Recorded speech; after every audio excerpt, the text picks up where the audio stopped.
and deeply wrong. That night, the dream came back, but this time, it was worse. He stood in the same dark field, but now, he was not alone.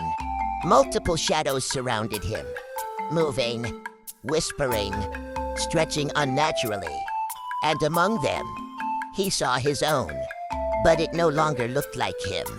It looked stronger, darker, alive, and then it spoke. "You were too slow." Chinedu tried to run, but his legs wouldn't move. The shadows closed in, and just before they touched him, he woke up, screaming. There are things a person can lose and still remain whole. Money, friends, even love. But there are other things that once lost leave behind something that no one can see, but everyone can feel. And in Umwoka, losing your shadow was one of them. Morning came again, but this time, it did not feel like a new day. It felt like something unfinished had followed him into it. Chinedu sat outside, watching the ground as the sun slowly rose.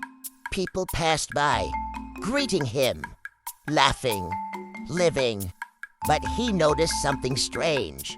They looked at him differently, not directly, not openly, but subtly, like something about him had changed, something they could not explain, but could still sense. His mother stepped out of the house and stopped when she saw him. She didn't greet him immediately. Instead, her eyes dropped to the ground, searching, looking for something that wasn't there. Slowly, her face hardened. "Chinedu," she said quietly. He didn't respond. "Look at me." He raised his head slowly. "What happened?" Her voice was no longer calm. It carried fear, real fear. Chinedu opened his mouth, but no words came out, because saying it out loud would make it real. "You ignored it, didn't you?" she asked. He swallowed. "I thought it was nothing." His mother closed her eyes briefly, as if trying to hold something inside. "Your shadow warned you," she said. "I didn't understand. You were not supposed to understand." She snapped.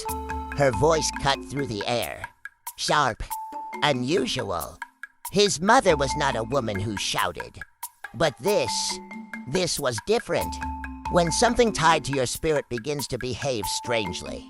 She continued, her voice shaking slightly. "You do not wait to understand it." Chinedu felt a knot tighten in his chest. "I saw it," he said softly. "The man. He took it." His mother froze.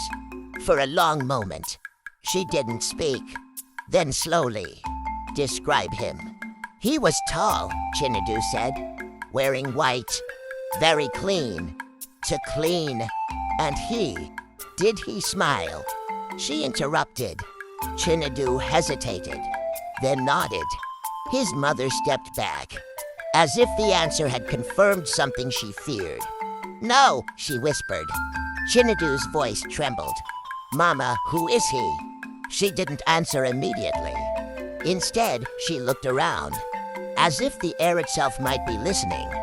Then she said in a low voice, "You must go and see Papa Nana." Chinedu frowned. "The old man near the forest." She nodded. "He is the only one who can explain what you have gotten yourself into." Papa Nana did not live inside the village. He lived at its edge, where the land slowly gave way to forest, where the trees stood closer together, and the air felt colder. The path to his hut was narrow and rarely used. As Chinedu walked it, he couldn't shake the feeling that he was being watched, not by eyes, but by something older, something patient. Dry leaves cracked beneath his feet. The wind moved through the trees in a low whisper, and for a brief moment, Chinedu thought he heard it. His name, Chinedu. He froze. His heart pounded. Slowly, he turned. Nothing, just trees. Silence. But this time, he did not respond. Papa Nana's hut stood alone. Smell. Quiet. Unwelcoming. Smoke rose gently from behind it, a sign that someone was home. Chinadu hesitated before knocking. Then, enter, a voice called from inside. He froze. He hadn't knocked yet. Slowly, he pushed the door open. The inside was dim, filled with the scent of herbs and something else. Something older. Papa Nana sat on a wooden stool, still, waiting. His eyes met Chinadu's immediately. Sharp, knowing. Then, they dropped to the ground, searching. And when he saw nothing there, he sighed deeply. He has taken it, the old man said. Chinadu stepped forward. You know about him. Papa Nana gestured for him to sit. I know enough. Chinadu sat slowly. His voice was tight. Who is he? The old man was silent for a moment. Then he spoke. There are beings, he said, that move among us, unseen by most. They are not spirits. Not exactly. They are collectors. Chinadu felt his chest tighten. Collectors of what? The old man looked at him. Things that belong to people, but are not protected. Chinadu's voice dropped. My shadow. Papa Nana nodded slowly. You think your shadow is just darkness, the old man continued. But it is not. It is a reflection of your life force, a silent witness to everything you are.